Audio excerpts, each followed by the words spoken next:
Meus irmãos, graça e paz da parte do nosso Senhor e Salvador Jesus Cristo. Viemos aqui para adorar aquele que é poderoso para fazer infinitamente mais do que tudo quanto pedimos ou pensamos. A Ele seja a glória, o louvor e a honra pelos séculos dos séculos. Que Deus abençoe a sua vida, abençoe a sua distinta família e que esse tempo precioso que passaremos agora louvando o nome de Jesus, exaltando o nome de Jesus, bem como ouvindo a pregação da palavra de Deus, que seja um tempo precioso para você, para sua família, para todos nós, em nome de Jesus.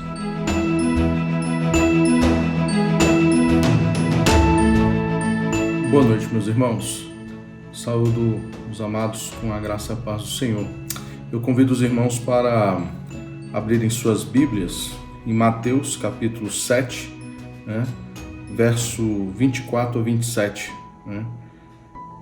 A palavra do Senhor nos diz assim: Todo aquele, pois, que ouve estas minhas palavras e as pratica, será comparado a um homem prudente que edificou a sua casa sobre a rocha.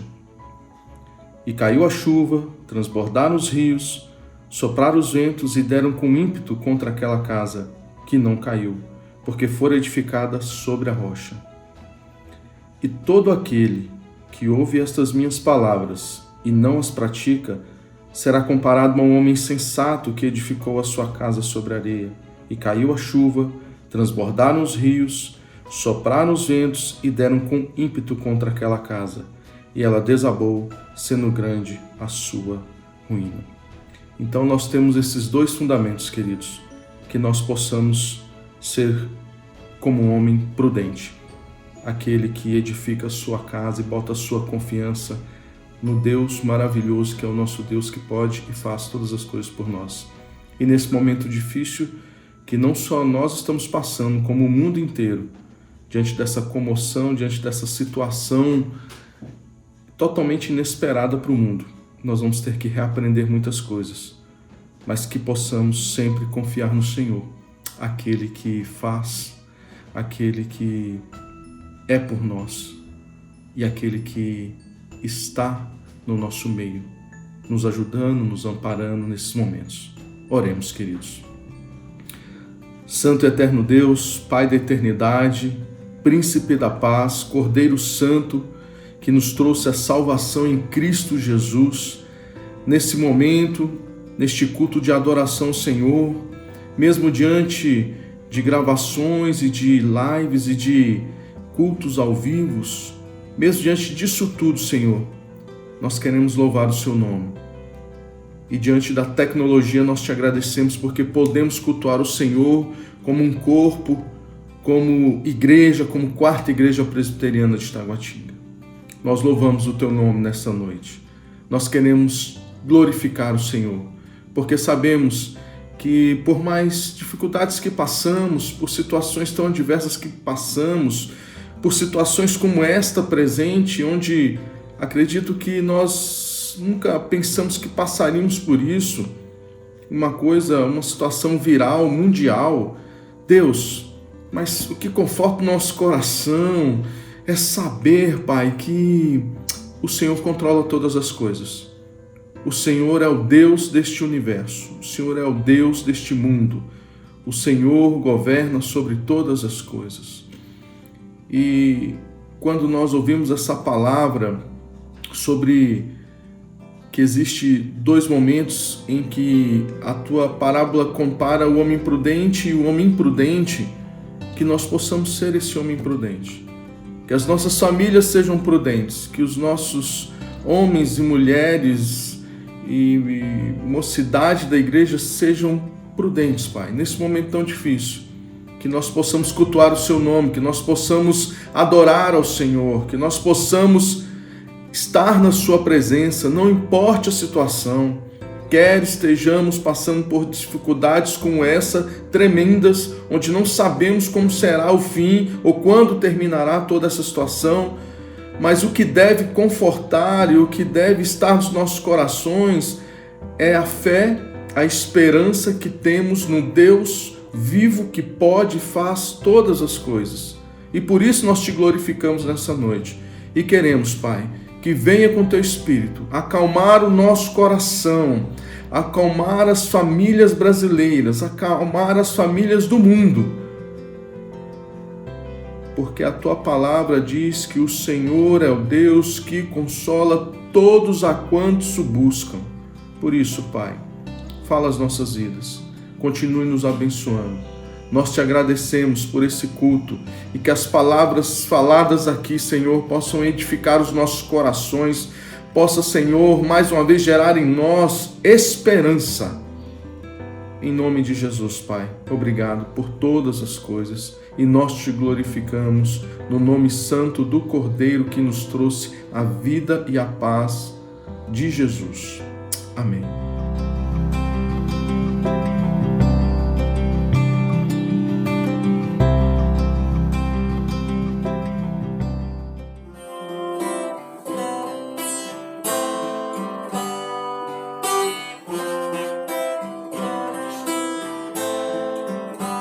Contigo eu ando em segurança, de me afastar todo mal. Eu sou ovelha que precisa do cuidado do pastor. E se eu andar pelo vale da sombra da morte, pelo vale da sombra da morte, eu mal algum temerei. Eu sei que onde quer que eu vou, tua bondade me seguirá. Onde eu for, tua bondade me seguirá. De bênçãos me cercará. Meu pastor me leva a lugares de água limpa pra beber. E em pastos verdes vou descansar. E a jornada continuar com Ele.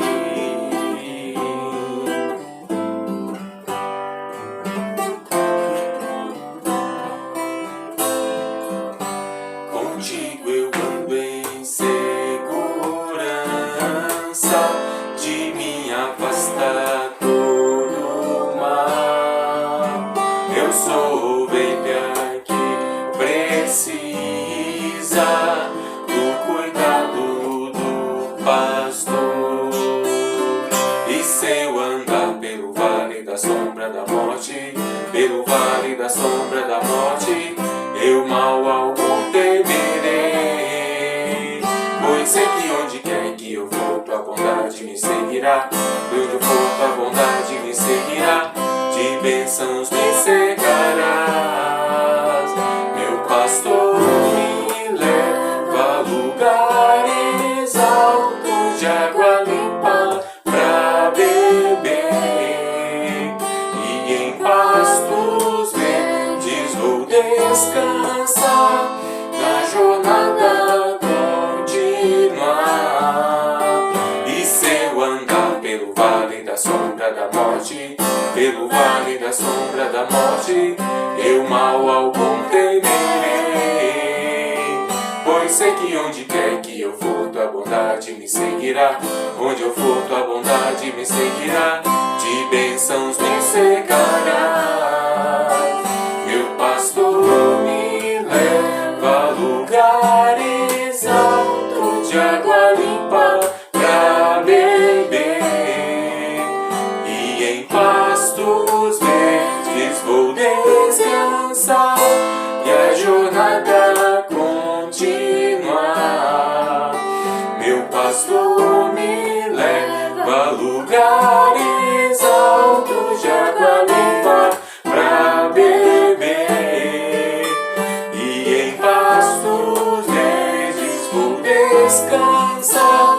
E a jornada continuar com Ele.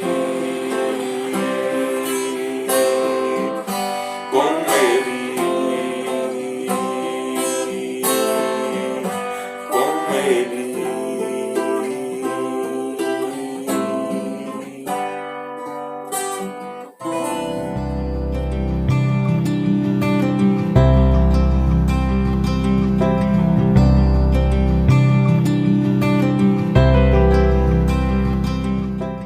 Este também é um momento importante do nosso culto, quando nós estaremos apresentando diante de Deus, em oração, algumas famílias da nossa igreja. A família do presbítero Guaraci, bem como a família da nossa irmã Irismar e também a família do nosso irmão Kleber. Eu quero te convidar, meu irmão, minha irmã, aí onde você está, a interceder por essas famílias nesse instante, em nome de Jesus. Deus, nós queremos apresentar a família do presbítero Guaraci, a sua esposa Adriana, as suas filhas Beatriz e Estela diante do Senhor, rogando que o Senhor abençoe essas famílias em nome de Jesus, dispensando a tua graça sobre elas. Rogamos também que o Senhor abençoe a vida da nossa irmã Irismar, das suas filhas, a Isabela e a Rebeca, estendendo também a tua mão abençoadora sobre elas, que essa família continue sendo alvo das bênçãos do Senhor. Abençoe também a família do irmão Kleber, seu pai, a sua mãe, seus irmãos, dispensando também o teu cuidado paternal sobre eles. E rogamos que a bênção do Senhor, a proteção do Senhor esteja sobre essas famílias e que elas possam ter uma noite em paz e uma semana abençoada pelo Senhor, em nome de Jesus. Amém e amém.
Seguimos os seus passos, nenhum inimigo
A graça e a paz, meus irmãos. Nesse momento do nosso culto online, eu estarei intercedendo e orando pelos dízimos e oferta daqueles irmãos que tiveram oportunidade de fazer a entrega do seu dízimo de forma ainda online, né? Como nós divulgamos a conta da igreja nas nossas redes sociais.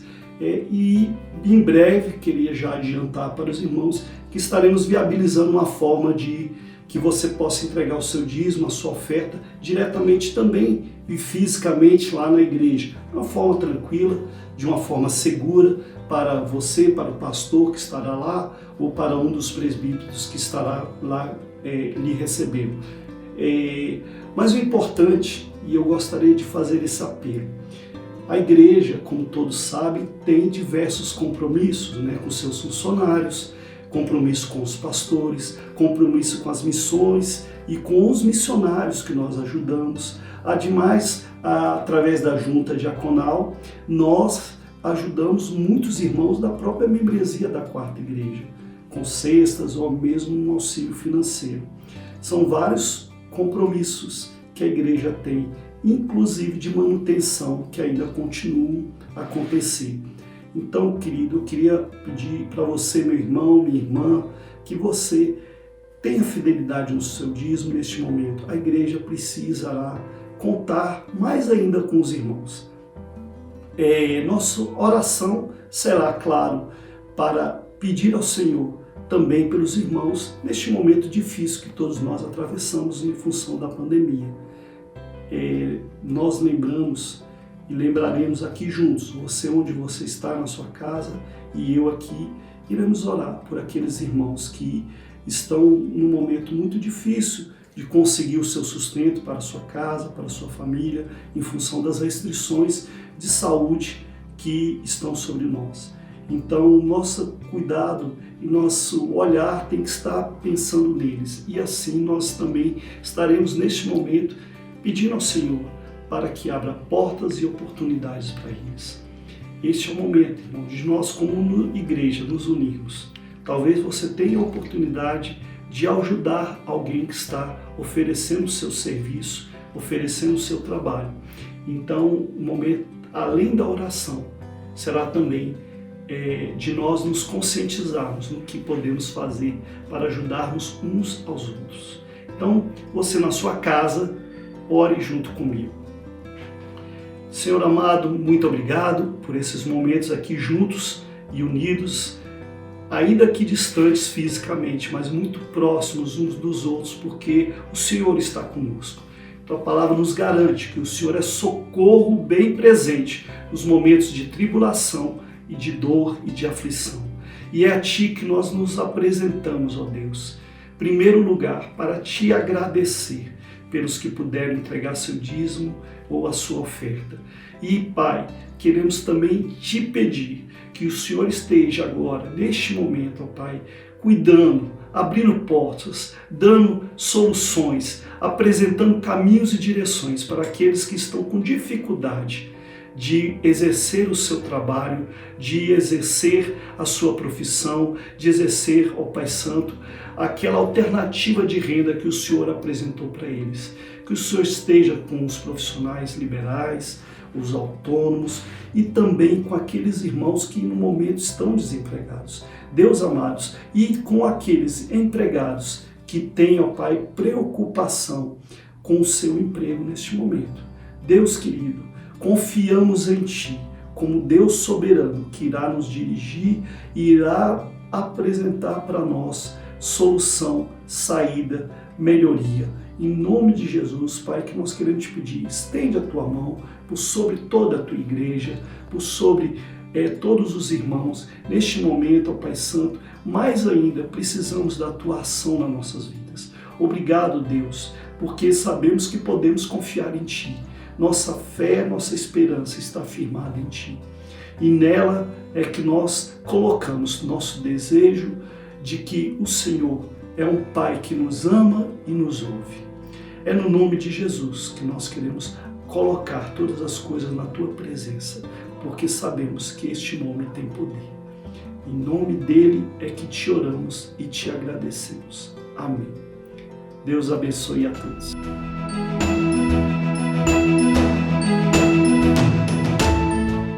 Meus irmãos, agora nós vamos ouvir a pregação da Palavra de Deus e nesta noite estará pregando a Palavra de Deus ao seu coração e ao meu coração o nosso irmão reverendo Ronaldo André, é missionário da nossa igreja lá na Romênia, está passando um período aqui com a família e nesse instante ele estará ministrando ao seu coração. Vamos orar pela vida dele. Senhor, nós apresentamos diante do Senhor a vida do teu filho, missionário Ronaldo André. Cuida dele, Senhor. Dispensa a graça sobre ele. E agora, quando ele vai ministrar o nosso coração, que o Senhor nos abençoe, falando conosco. É o que nós te rogamos em nome de Jesus. Amém. A graça e a paz, meus queridos irmãos. É uma grande alegria e uma satisfação, mesmo que à distância, poder estar aqui e poder compartilhar com vocês a palavra de Deus, poder compartilhar com vocês aquilo que nós temos feito no campo missionário. Meu desejo, eu creio que da minha família também, era de poder estarmos todos aqui e comungarmos e podermos ter esse momento aqui de confraternização de uma forma pessoal, mas infelizmente as circunstâncias não nos permitem fazê-lo, mas não importa, porque os nossos corações estão em um só direcionamento, em um só alvo, que é satisfazer a vontade de Deus, é glorificar a Deus. Como os irmãos sabem, nós somos missionários da igreja, e nós temos trabalhado já com a APMT, que é a nossa agência missionária.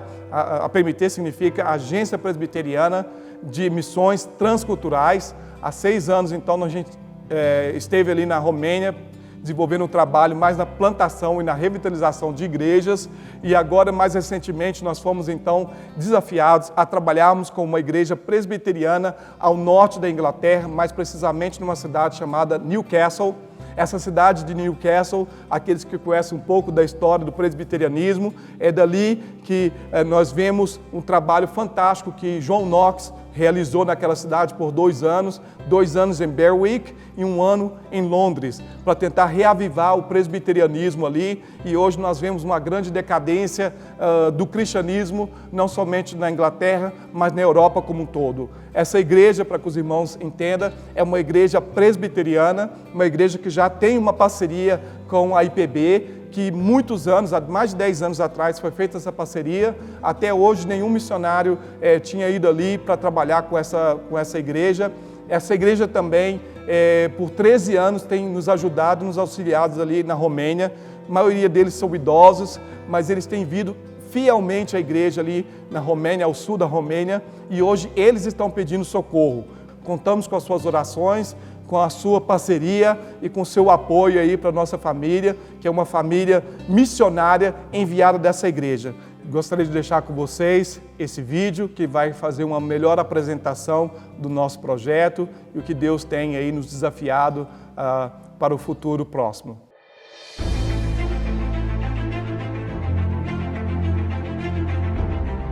Quem poderia imaginar que um dia o lugar que foi palco de grandes conquistas como a Reforma Protestante e a Confissão de Fé de Westminster, as quais dariam um novo rumo ao cristianismo mundial, chegaria ao estado de decadência atual, não somente institucional, como também a um total retrocesso aos valores éticos e religiosos.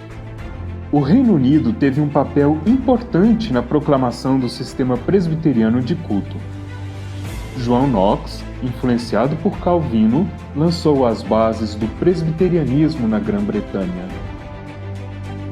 Ele, juntamente com outros reformadores, serviu seus melhores 5 anos na Inglaterra como missionário e evangelista, há quase meio milênio atrás, nas cidades de Berwick, Newcastle e Londres. O presbiterianismo teve grande relevância, tanto na esfera política como social e espiritual. Muitas escolas, faculdades, hospitais e seminários se espalharam na região. Grandes reformadores, incluindo o pai do presbiterianismo, João Knox, deram suas vidas pela proclamação do Evangelho, culminando em diversas congregações sustentadas nas Escrituras. Um exército de missionários foi enviado do Reino Unido para todo o mundo para a proclamação do Evangelho. América do Norte, Central e do Sul tiveram seu início na fé protestante derivadas da Grã-Bretanha e agora eles clamam por socorro. Uma vez pujante, a Igreja Presbiteriana Inglesa começou a perder a sua relevância ainda durante a Guerra Civil Inglesa, datada do século XV, tendo o seu apogeu na Grande Ejeção de 1662, quando 2.000 ministros foram expulsos da Igreja Anglicana por escolherem as verdades bíblicas e não o liberalismo teológico, resultando em mais de 100 anos de perseguição. Na tentativa de se restabelecerem e recompensarem a falta de seus ministros, os presbiterianos sucumbiram por permitir que líderes unitarianos e outros totalmente liberais adentrassem suas tão fragilizadas igrejas, substituindo a verdade por sofismas. Agora, com o liberalismo instaurado, a palavra de Deus deixou de ser uma verdade absoluta. Evangelismo já não mais era uma prática comum. O caos estava instaurado. Com o envelhecimento e morte de seus poucos membros fiéis, a Igreja Presbiteriana Inglesa se definhou atrás de grandes templos vazios, desaparecendo quase por completo. Todavia, nem tudo estava perdido. A partir de 2016, a Igreja Presbiteriana contava com um total de 17 congregações, sendo 12 na Inglaterra, 3 no país de Gales, uma na Suécia e uma na Alemanha. O pós-modernismo tomou conta não somente do Reino Unido, como de grande parte da Europa. O continente passou de um sistema humanista e abraçou o paganismo. Espiritualidade nunca esteve tão em alta desde a Reforma Protestante. Todavia, este grande crescimento não facilita a propagação do Evangelho, pois a volta às práticas pagãs está na moda, substituindo assim a necessidade de um Deus verdadeiro. O crescimento e a expansão do Evangelho têm sofrido ataques constantes, principalmente pelas Nações Unidas e União Europeia, bem como por grupos liberais respaldados por leis anticristianismo no continente. Nós, como Igreja Presbiteriana do Brasil, temos um dever histórico para com o presbiterianismo inglês. Somos frutos dos incansáveis esforços dos ingleses para levar o Evangelho aos 4 cantos do globo. Agora, eles estão precisando do nosso apoio. Templos, frutos da Reforma Protestante, têm se tornado boates, bares, cassinos e até mesmo um lugar de culto para os neopentecostais, liberais e, em alguns casos, mesquitas para os muçulmanos.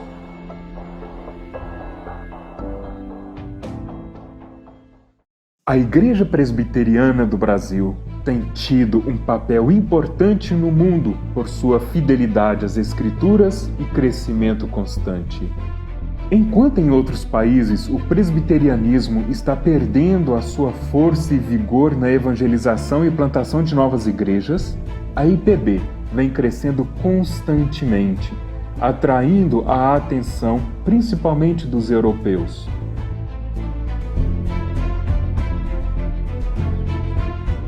A convite da Igreja Presbiteriana de Newcastle, onde João Knox serviu como missionário por 2 anos, fomos desafiados a auxiliá-los na reevangelização e revitalização da Igreja Presbiteriana Inglesa.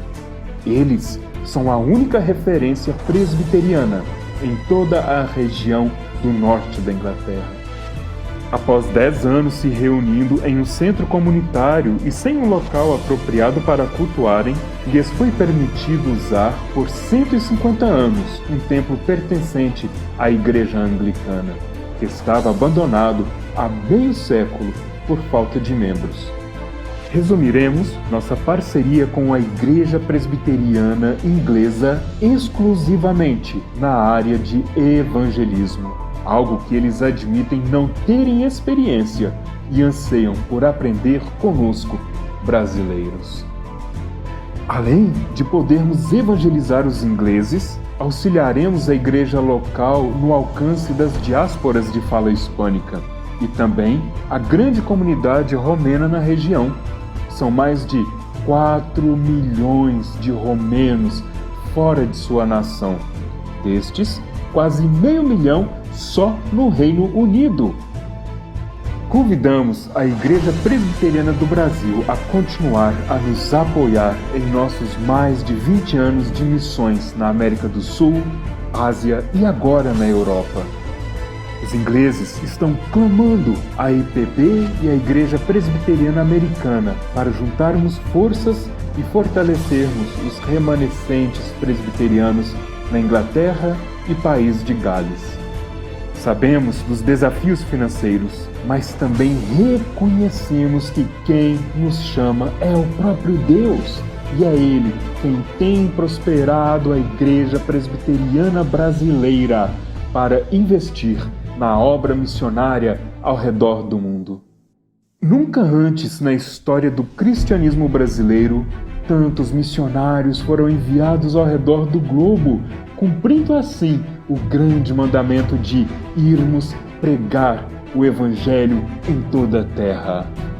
Juntem-se a nós nessa parceria para fortalecer os nossos pais na fé. A Igreja Presbiteriana Inglesa agradece. Obrigado pela confiança e apoio ao nosso chamado.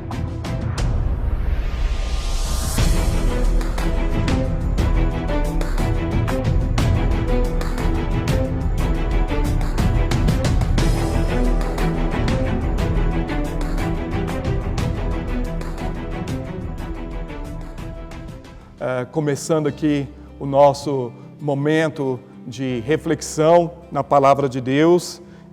Nossa intenção é que você, ouvinte, você que é membro da igreja e aqueles também que não são membros da igreja, queremos te dar as boas-vindas e que você possa então ser ministrado na Palavra de Deus.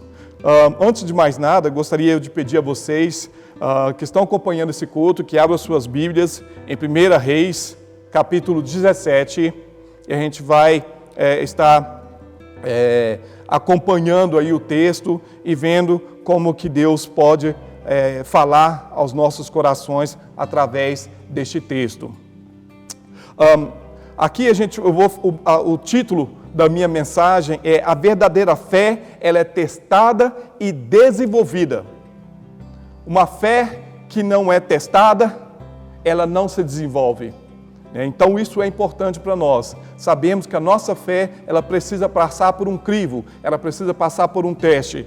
E esse momento é o momento que nós temos sido testados com a nossa paciência. Muitos já estão ficando agoniados, impacientes, intolerantes. Ouvimos de caso na Itália, onde irmãos e pessoas têm chegado ao extremo de até mesmo de cometerem suicídios, né? E isto porque as pessoas estão se desesperando. E aqui na história do profeta Elias, nós vemos que foi um período de 3 anos e 6 meses, para ser mais específico, onde houve uma grande seca e foi o próprio profeta Elias que profetizou essa calamidade sobre o povo de Deus. 1 Reis, capítulo 17, versículo 1, diz assim: então Elias, o tesbita, dos moradores de Gileade, disse a Acabe: tão certo como vive o Senhor, Deus de Israel, perante cuja face estou, nem orvalho, nem chuva haverá nestes anos, segundo a minha palavra. A questão é, quem era Elias? Elias era um profeta do Antigo Testamento, um profeta que fez grandes milagres, e poderosos feitos, como a gente pode presenciar na leitura desse texto, a gente vai poder ver isso. O início do seu ministério, então, parece algo repentino, que aconteceu do nada, a história está acontecendo e de repente aparece o profeta Elias e ele então se dirige ao rei Acabe com uma profecia que não iria chover sobre a terra por 3 anos e 6 meses. Ele previu então essa calamidade. Findo esse período, ele fala novamente e se cessa a calamidade. Apesar de fazer todos esses feitos, a Bíblia diz em Tiago 5,17 que ele era um homem comum, como eu e você. Não era ninguém tão especial que fazia dele singular. Era um homem comum, sujeito às paixões. Depois, se você quiser, você pode ler Tiago, capítulo 5, versículo 17. Apesar das suas fragilidades, Elias, o profeta Elias, ele tinha esse grande chamado à sua frente. Nós temos que entender que a nossa fragilidade não pode nos impedir de fazer a obra de Deus. Somos limitados, temos as nossas imperfeições, mas Deus, na sua soberana vontade, Ele pode nos usar como assim Ele bem entender. Primeiro ponto, a Bíblia nos diz bem clara que o justo viverá pela fé. Versículo 5 nos diz assim que ele ouviu as direções de Deus, o profeta Elias ouviu as direções de Deus, depois que ele já tinha dado a profecia ao rei Acabe, a Bíblia diz então, Deus diz para ele ir para o riacho, ir para uma parte deserta, ir para uma região isolada e ali ficar. Como nós temos hoje essa situação, onde nós temos o isolamento social, Elias também, como profeta de Deus, teve esse momento de isolação social. Ele era um homem temente a Deus, porque no versículo 5 diz, foi, pois, e fez segundo a palavra do Senhor. A Bíblia não nos relata que ele questionou o porquê que ele tinha que ficar isolado, o porquê que ele tinha que ficar escondido, o porquê que ele tinha que ficar ali naquele momento de segregação total naquele lugar. Ele simplesmente obedeceu a ordem de Deus e foi para a região onde Deus assim o tinha direcionado. Era um homem também que tinha intimidade com Deus. Ele vivia uma cultura idólatra, mas ele não se misturava a ela. Assim como nós hoje, nós vivemos uma cultura totalmente voltada para as paixões carnais, para os desejos e anseios da alma do povo pecador. Mas nós, como cristãos, temos hoje uma grande responsabilidade de sermos luz nas trevas. Uma coisa interessante, não existe testemunho sem o teste. Se nós queremos testemunhar, nós temos que ser testados na nossa fé, testados na nossa atitude, no nosso compromisso para com Deus. Elias, então, proclama essa seca histórica como nunca antes houve na história. O rei Acabe é apresentado a Elias ali então de uma forma abrupta, de uma forma não muito aceitável, porque afinal de contas ele estava profetizando 3 anos e 6 meses sem chuva sobre a terra. A Bíblia nos diz que Elias era o tesbita, dos moradores de Gileade, do povo que vivia ao leste do rio Jordão. Ele ministrava primariamente ao povo de Israel, a metade do reino, depois que Israel e Judá então se dividiu. Na parte norte de Israel, então, aonde o profeta estava, a idolatria ela era prevalente, ela era presente em todas as esferas da sociedade. A adoração a Baal, que foi introduzida pela esposa do rei Acabe. Acabe então abraça essa adoração a esse Deus, e ele não somente abraça a adoração a esse Deus Baal, um Deus pagão, mas ele induz o povo a adorar Baal. E então a gente vê o castigo divino vindo sobre o povo de Deus.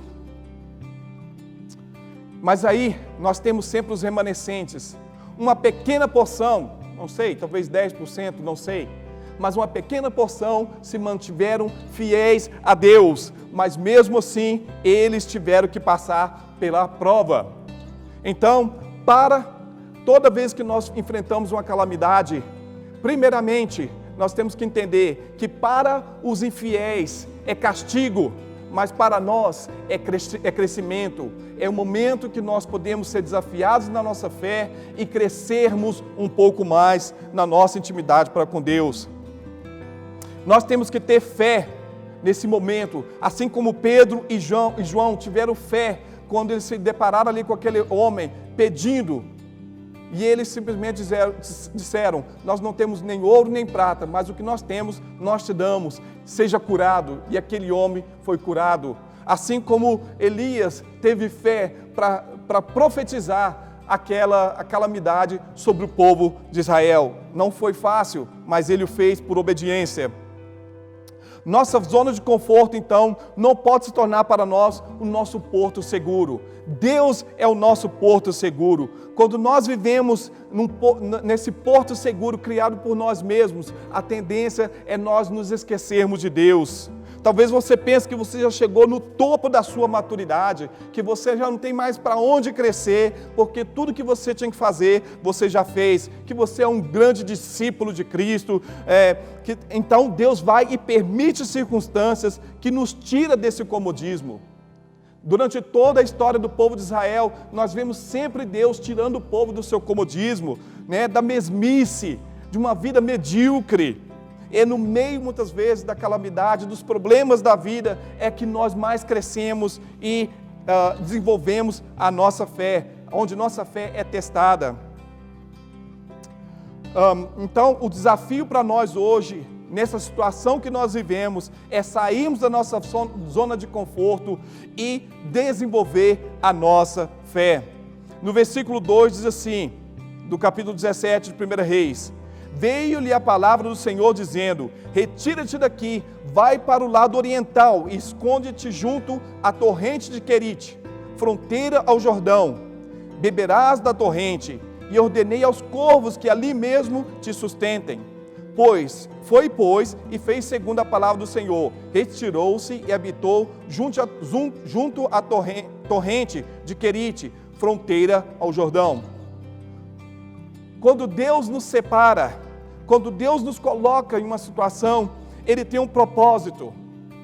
Nós somos santos, no sentido que nós somos separados para Deus, mas nós estamos no processo que nós chamamos de santificação. E essa santificação, ela vem quando nossa fé é testada, quando o nosso caráter é testado, quando a nossa atitude com relação às circunstâncias ao nosso redor, ela é testada. Interessante, porque Querite significa lugar de separação.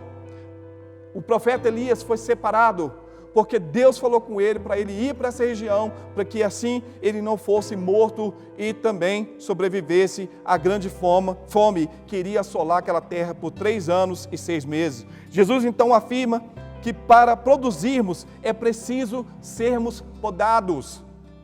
Se nós queremos crescer, se nós queremos ter a nossa fé desenvolvida, crescer na nossa fé com Deus, nós precisamos ser podados, como nos diz João capítulo 15. Uma coisa é você colocar água, é colocar fertilizante numa planta, você pode fazer isso à distância. Mas quando você precisa podar uma planta, você precisa se aproximar dela. Você precisa cortar algumas arestas que estão sendo empecilhos para que nós possamos desenvolver. Nossa fonte de alimento, nós sabemos que é Deus, através da sua palavra. Aqui no versículo 6 diz assim, os corvos lhe traziam pela manhã pão e carne, como também pão e carne ao anoitecer, e bebia da torrente. Os corvos são considerados imundos no Antigo Testamento, mas para o profeta eles traziam carne pura, carne sem contaminação. Você consegue imaginar o povo de Deus tendo que ser alimentado por um animal que é considerado imundo? Você se lembra da história de Ezequiel, quando Deus falou com ele que era para ele usar estrume de animal para fazer fogo,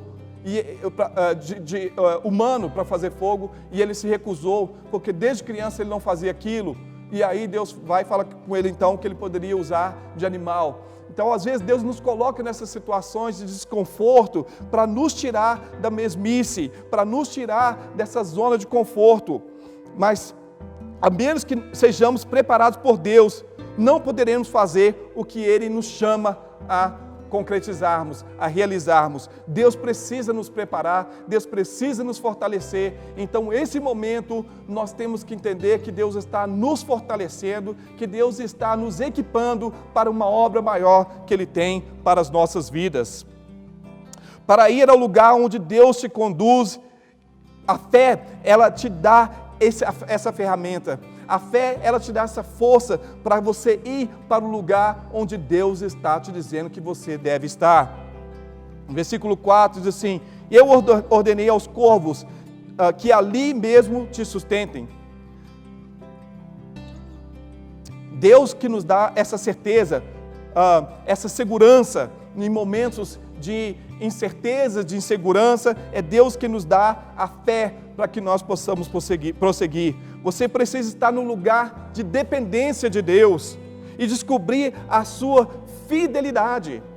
Quando nós vamos para o lugar onde Deus nos conduz, quando nós vamos para o lugar onde Deus nos ordenou, ali Ele vai nos dar a sua bênção. O profeta Elias poderia ter se recusado e não ter ido para Querite, mas Deus falou: é somente ali que eu vou te alimentar.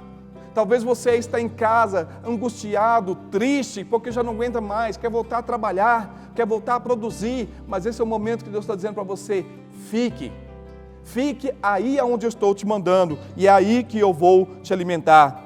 Você confia em Deus o suficiente para se posicionar em sua fé? Você confia em Deus o suficiente para se posicionar na sua fé? Fidelidade de Deus vem em meio à obediência. Quando nós obedecemos, a fidelidade de Deus, ela se torna presente.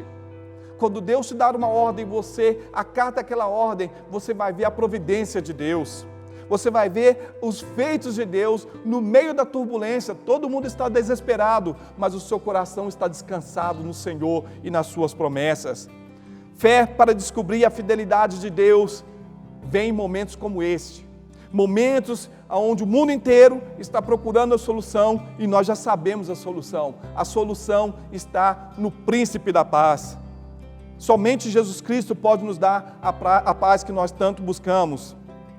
No versículo 7 diz assim: mas passados os dias a torrente se secou, porque não chovia sobre a terra. Nós precisamos de fé em meio ao tempo de sequidão. Nós precisamos que Deus nos abra os olhos para entendermos, porque Deus falou para o profeta: vai para Querite, porque ali eu te alimentarei. E de repente a Bíblia diz que o próprio Deus secou aquele riacho. Quando Deus seca o lugar onde Ele te falou para ir, é porque Ele quer que você se mova, Ele quer que você tome atitude na sua vida e se mova para o próximo estágio da sua vida, que você não fique olhando para trás, mas prossiga para onde Deus tem te conduzido. Não tem nada errado em perguntar por que o riacho se secou. Muitas vezes a gente tem medo de perguntar: Deus, por que o Senhor fechou as portas para esse trabalho? Deus, por que o meu chefe me mandou embora justamente nesse momento onde eu mais preciso os recursos para alimentar minha família? Deus, por que essa situação aconteceu comigo? Qual que é o objetivo de tudo isso? Para que, Deus? Para que o Senhor secou o riacho? É porque algo melhor Deus tem para você. A pergunta tem que ser não por quê, mas para quê. Qual é o propósito de Deus? A Bíblia diz que tudo coopera para o bem daqueles que amam a Deus. É no tempo de sequidão que a nossa fé cresce e é testada. Segundo, a fé verdadeira confia na provisão de Deus. Versículos de 8 a 16. A gente vai acompanhando. Versículos de 8 a 16, 1 Reis, capítulo 16, versículos de 8 a 17, 1 Reis 17, versículos 8 a 16. Então lhe veio a palavra do Senhor dizendo: dispõe-te e vai a Serepta, que pertence a Sidom, e demora-te ali, onde ordenei uma mulher viúva que te dê comida. Então ele se levantou e se foi a Sarepta. Chegando à porta da cidade, estava ali uma mulher viúva apanhando lenha. Ele a chamou e lhe disse: traze-me porção, peço-te, uma vasilha de água para eu beber. Indo ela buscá-la, ele a chamou e lhe disse: traze-me também um bocado de pão na tua mão. Porém ela respondeu: tão certo como vive o Senhor teu Deus, nada tenho cozido. Há somente um punhado de farinha numa panela e pouco de azeite numa botija. E vês aqui, apanhei 2 cavacos e vou preparar esse resto de comida para mim e para o meu filho. Comê-lo-emos e morreremos. Elias lhe disse: não temas, vai e faz o que disseste, mas primeiro faze dele para mim um bolo pequeno e traz-mo aqui fora. Depois farás para ti mesmo e para teu filho, porque assim diz o Senhor, Deus de Israel: a farinha da tua panela não se acabará e o azeite da tua botija não faltará, até o dia em que o Senhor fizer chover sobre a terra. Foi ela e fez segundo a palavra de Elias. Assim comeram ele, ela e a sua casa muitos dias. Versículo 16, da panela a farinha não se acabou e da botija o azeite não faltou, segundo a palavra do Senhor por intermédio de Elias. Imagine a situação, quando Deus fala para Elias que ele sairia dali onde tinha água, tinha o alimento que Deus usava os corvos para trazer para ele, e de repente ele vai para Sarepta. Inclusive, Sarepta significa lugar de refinação, um lugar onde a fé dele ia ser refinada. A Bíblia diz que assim como o ouro é refinado, ele é purificado pelo fogo, nós também somos purificados pela palavra de Deus. Essa palavra que nos purifica, essa palavra que vai refinando as nossas vidas, que vai nos fazendo chegar a um estágio de fé maior com Deus. E de repente ele chega ali e ele se defronta com aquela situação onde uma viúva estava catando lenha, sem esperança, sem um futuro, sem poder imaginar o que seria do amanhã. De repente chega ali um profeta, segundo o entendimento dela, eu creio assim, folgado, né, o famoso folgado, que ele pede para ela um copo d'água. Quando ela está indo para pegar um copo d'água, ele fala para ela usar o restinho de comida que ela tinha para fazer para ele um bolo, e era somente o que ela tinha para sobreviver.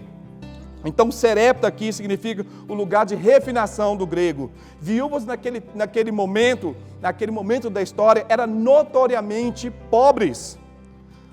E outra coisa, essa viúva ela era gentil, do povo gentil, não era do povo de Deus. A pergunta é: onde está a sua fonte de provisão? Separados, o povo estava separado de Deus.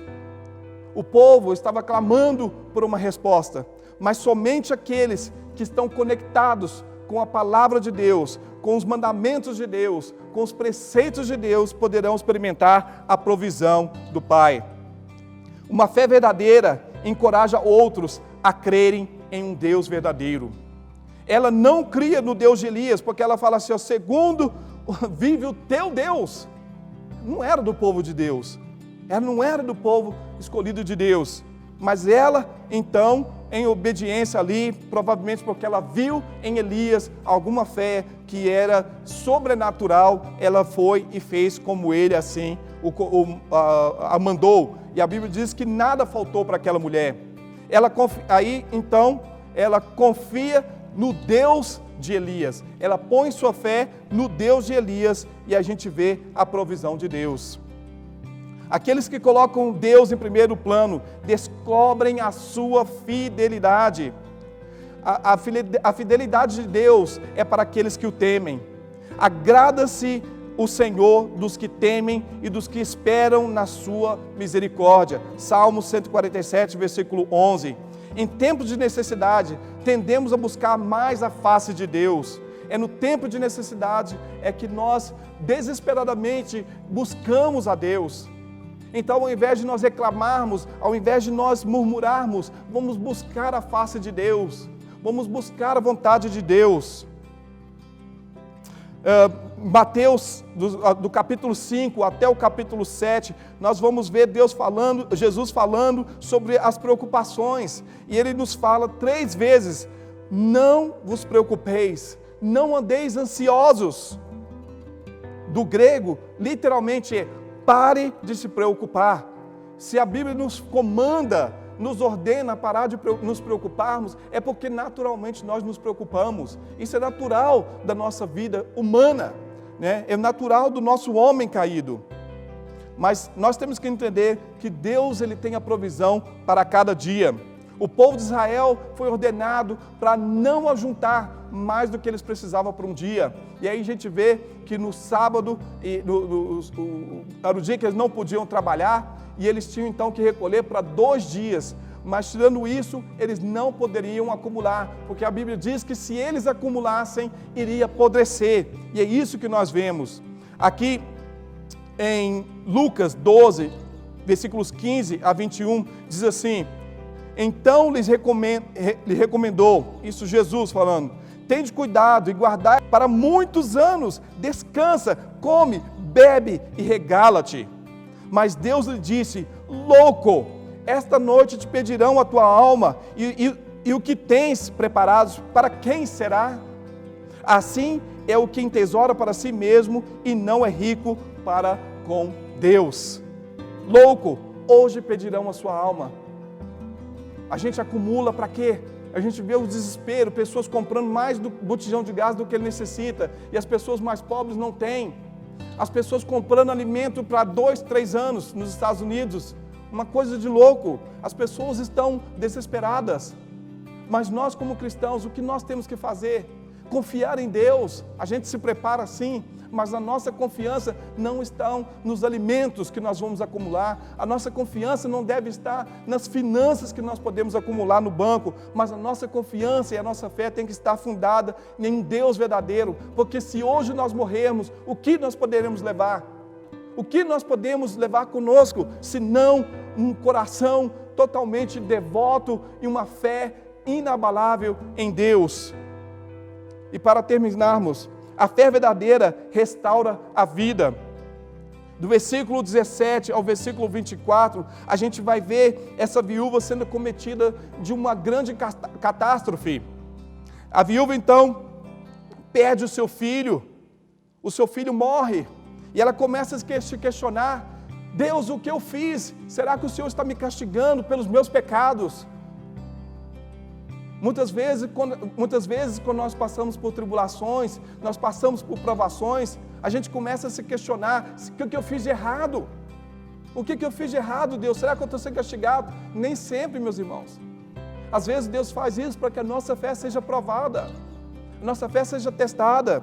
Não existe testemunho sem teste. Se você quer testificar sobre algo, você precisa ser também testado. Eu coloquei algo aqui que é forte para nós, mas é uma verdade. Às vezes Deus precisa tirar tudo para nos dar o que é mais importante, que é a eternidade. O que mais importa para Deus é te dar a eternidade. O resto é benefício, vem de lambuja para nós. Mas o que mais nos importa é irmos para o céu.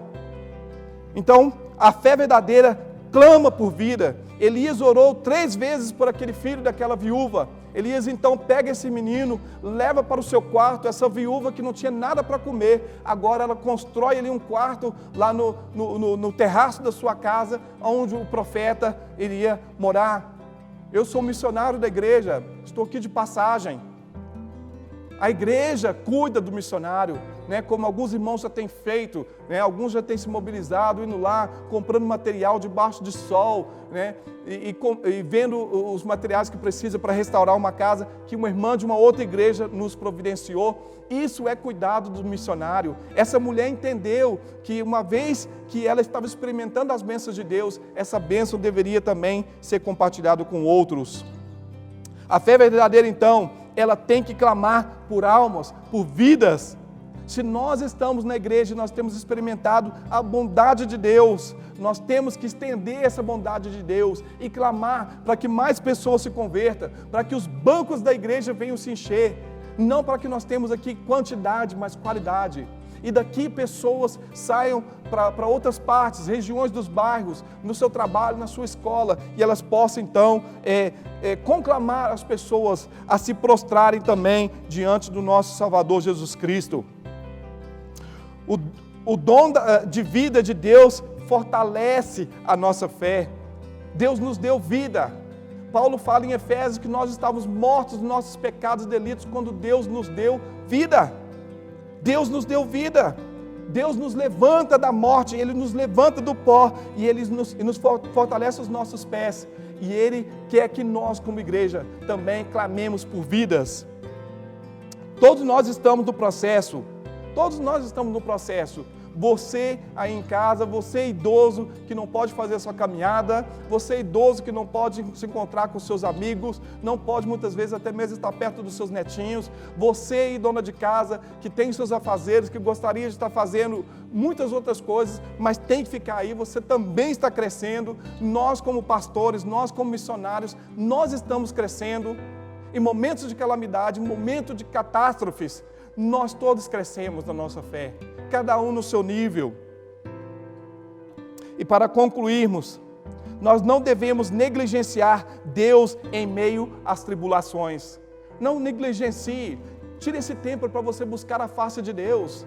Tire esse tempo para você estar mais conectado com Deus. Você estar mais conectado com o Pai. Tire esse tempo para você ler mais a Bíblia, ler bons livros, ligar para um amigo, fortalecer alguém na fé. Busque oportunidades para que você cresça. O que você pode fazer hoje para que você cresça na sua fé, que você se desenvolva na sua fé? Fortaleça a fé de outros. Ligue para um amigo que está se sentindo desencorajado. Ligue para alguém que está se sentindo deprimido nesse momento. Ligue para um missionário que você conhece, que está do outro lado do mundo. Escreva, mande uma mensagem no WhatsApp. Não tem nada de difícil nisso. E outra, sejamos instrumentos nas mãos de Deus para trazer vidas espirituais. Nós temos que continuar trabalhando. O Evangelho não pode parar. A palavra de Deus nos diz que nós devemos pregar a tempo e fora de tempo. Aqui, se a gente vê todo esse processo, parece uma coisa um pouco quanto estranha, porque a catástrofe está acontecendo lá fora, e aí a Bíblia se concentra na vida de Elias, o tempo que ele estava ali separado no riacho, e a vida dessa viúva. O que Deus quer é transformar a sua vida, o que Deus quer é moldar o seu caráter, o que Deus quer é te levar para a eternidade com Ele. Amém? Que Deus fale aos nossos corações, que nós possamos ser encorajados com essa palavra e que nós possamos viver uma fé que cresce todos os dias e usar essa circunstância que nós temos vivido para sermos fortalecidos na nossa fé e sermos moldados por Deus nesse momento. Oremos. Querido Pai, nós te agradecemos, ó Deus, pela Tua palavra, nós te agradecemos, ó Deus, porque o Senhor é que nos fortalece em meio às tribulações, em meio às provações, Senhor. Nós sabemos que é o Senhor que está conosco. Ó Deus, nós não sabemos de onde virá o nosso alimento, Senhor, porque, ó Deus, muitas vezes a incerteza bate aos nossos corações, ó Pai. Mas quando nós olhamos, ó Deus, para a Tua palavra, nós sabemos que Tu és a fonte que jorra para a vida eterna, Senhor. O Teu Filho Jesus Cristo, Ele nos deu tudo. Tudo que nós não tínhamos, Ele nos deu com Ele, Senhor. E assim, ó Deus, como Ele ressuscitou dentre os mortos, nós também ressuscitaremos. Tudo que nós vivemos aqui é temporário, é um tempo muito curto, Senhor. Não nos deixe, Deus, ficarmos presos, ó Deus, às circunstâncias, mas nos ajuda a olhar para os montes, ó Deus, de onde vem o nosso socorro. E o nosso socorro vem daquele que fez os céus e a terra, Senhor. Nos fortaleça nesse momento. Ó Deus, tira as incertezas dos nossos corações, ó Pai. A Tua palavra nos diz, Deus, que o verdadeiro amor lança fora todo medo, Senhor. Se nós Te amamos, ó Deus, nós devemos também confiar em Ti. Deixar de lado as nossas incertezas, as nossas inseguranças, os nossos medos e olharmos para Ti, que é o autor e consumador da nossa fé. Muito obrigado, Senhor, por esse momento que nós temos passado, porque nesse momento é que nós saímos da nossa zona de conforto e somos levados a um nível superior, Deus, de fé, de confiança no Senhor, Pai. Que o Senhor nos fortaleça e nos vivifique, Senhor, nesse momento, Senhor. Traga vida aos nossos corpos, Senhor. Traga força, Senhor, para aqueles que estão se sentindo desanimados, Pai. Em nome de Jesus. Amém.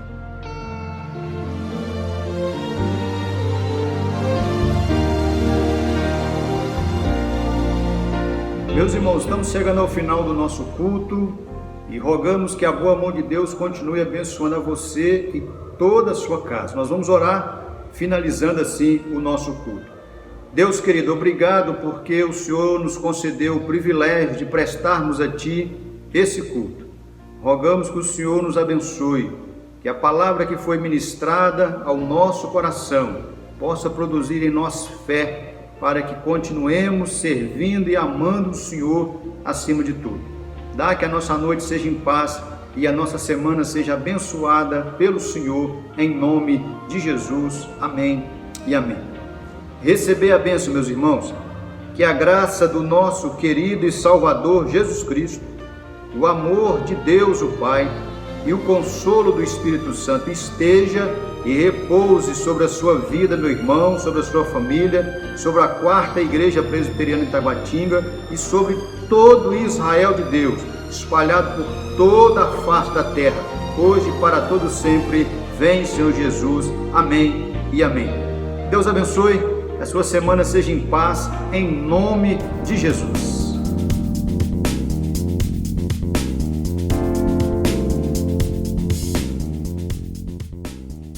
Meus irmãos, nós temos alguns avisos. O primeiro deles é que, em virtude desta pandemia que assola a nossa nação, nós ainda não temos condições de retornarmos com as programações normais da igreja, os nossos cultos de forma presencial. Assim que Deus nos agraciar com a bênção da situação ser solucionada, retornaremos.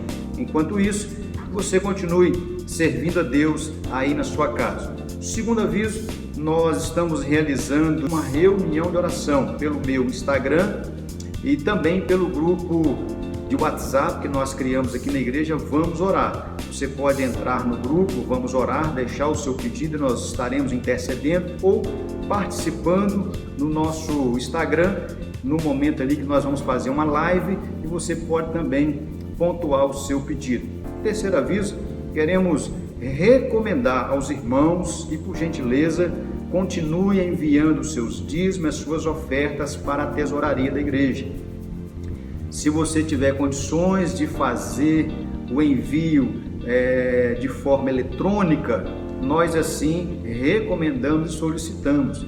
Se você não tiver condições de fazê-lo, nós estaremos durante a semana com um dos funcionários da igreja, o pastor, ou os presbíteros, ou os diáconos. Nós estaremos fazendo aí uma escala para que você possa vir na igreja e deixar o seu dízimo, a sua oferta, e o oficial que estiver presente estará orando pela sua vida, ok? Caso você não tenha condições de trazê-lo à igreja, é só entrar em contato com o tesoureiro da igreja, nosso irmão presbítero Charles, que ele vai providenciar para que um oficial da igreja, um presbítero, um diácono, vá até a sua residência e possa assim trazer para a igreja, e eles estarão orando por você.